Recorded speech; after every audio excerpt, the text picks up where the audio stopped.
সংশ্লিষ্ট অফিস ও হাজী শরীফুল ইসলাম প্রধানসহ বালুচর সিন্ডিকেটের কাণ্ড। বীরগঞ্জ, দিনাজপুর থেকে মোশাররফ হোসেনের পাঠানো তথ্যচিত্র MHR নিউজ। দিনাজপুরের বীরগঞ্জ উপজেলার মোহনপুর ইউনিয়নের কাশীপুর মৌজার আত্রাই নদীতে নিষিদ্ধ ড্রেজার মেশিন ও ড্রাম ট্রাক দ্বারা অবৈধভাবে চোরাই পথে লাখ লাখ টাকার বালু উত্তোলন, মজুদ এবং বিক্রি অব্যাহত থাকলেও নেই কোনো প্রতিকার। এই সরকারি সম্পদ চুরির বর্তমান মূল হোতা বিএনপি নেতা জিয়া সেতুর পশ্চিম ঘাটপাড়ের আইয়ান ফিলিং স্টেশনের স্বত্বাধিকারী সাবেক জেলা পরিষদ সদস্য হাজী শরীফুল ইসলাম প্রধান, তার সঙ্গে জড়িত ভুয়া ইজারাদার নুরুল ইসলাম, ফেরদৌস আলী মেম্বার ও হাসমত আলী সহ অজ্ঞাত কেউ কেউ। আওয়ামী সরকার আমলে এবং দিনাজপুর এক আসনের MP 2023-24 অর্থ বছরে পানি উন্নয়ন বোর্ড দিনাজপুর সহ বীরগঞ্জের উপজেলা নির্বাহী অফিসার, দুর্নীতিবাজ অসাধু কর্মকর্তা ফজলে ইলাহি ও কতিপয় নেতা, তৎকালীন ইউনিয়ন সভাপতি প্রভাষক জিয়াউর রহমান জিয়া, মুজিবুর রহমান অবসরপ্রাপ্ত মাস্টার, প্রধান শিক্ষক আজাদ মাস্টার এবং ইউপি চেয়ারম্যান শাহিনুর রহমান চৌধুরী শাহিন সমন্বয় গঠিত সরকারি বালু খেকো রাজস্ব চোরের সিন্ডিকেট। নদী খননের বালু সমূহ 12টি লট তৈরি করে সেগুলো 2 মাসের জন্য স্বল্প মেয়াদি ইজারা দেওয়া হয়। উক্ত লটগুলোর মধ্যে 2টি লট জনৈক নুরুল ইসলাম, 8টি লট MA খালেক সরকার এবং 2টি লট সাজেদুর রহমান অন্তু নামে ইজারা নিয়ে যথাসময়ে সমুদয় বালি অপসারণ করে।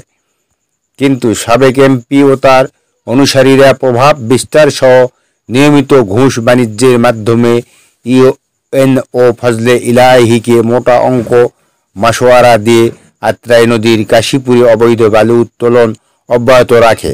তারা 2024 সাল পর্যন্ত লাখ লাখ টাকার বালু উত্তোলন এবং আত্মসাৎ করেছে।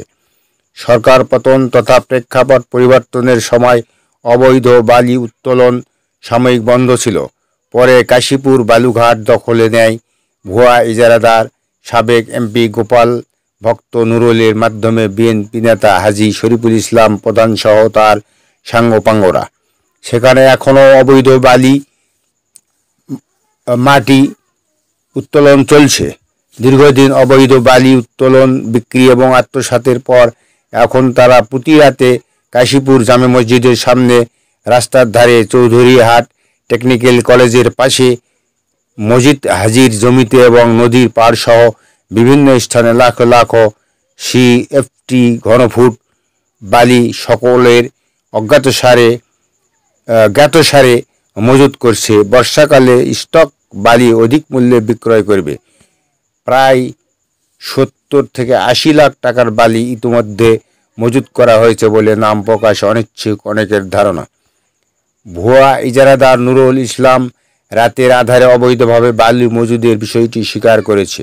সকলের জ্ঞাতসারে প্রকাশ্যে লাখ লাখ টাকার সরকারি সম্পদ, মাটি ও বালি চুরির ঘটনায় উদ্বেগ প্রকাশ করে জজ কোর্টের সিনিয়র আইনজীবী চাঁদ মিয়া বলেন, এ ধরনের কর্মকাণ্ড দণ্ডনীয় এবং শাস্তিযোগ্য অপরাধ।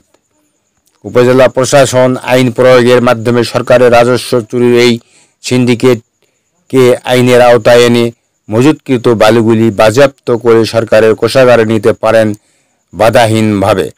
মোহনপুরের মোজাহিদ, শামসুল সামাদ, সাজ্জাদ হোসেন, কাশেম আলী, কোবাদসহ অন্যায়ের প্রতিবাদকারী অনেক দেশপ্রেমিক ব্যক্তিরা বলেন, আগে খেত আওয়ামী লীগের নেতারা, আর ক্ষমতায় না আসতেই খাচ্ছে বিএনপির নেতারা।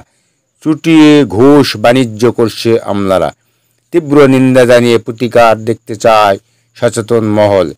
এ ব্যাপারে উপবিভাগীয় প্রকৌশলী পাউব দিনাজপুর সিদ্দিকুর রহমান এবং বীরগঞ্জ উপজেলা নির্বাহী অফিসার তানভীর আহমেদের সাথে কথা হলে তারা ঘটনাটি খতিয়ে দেখা হবে বলে জানান MHR নিউজ।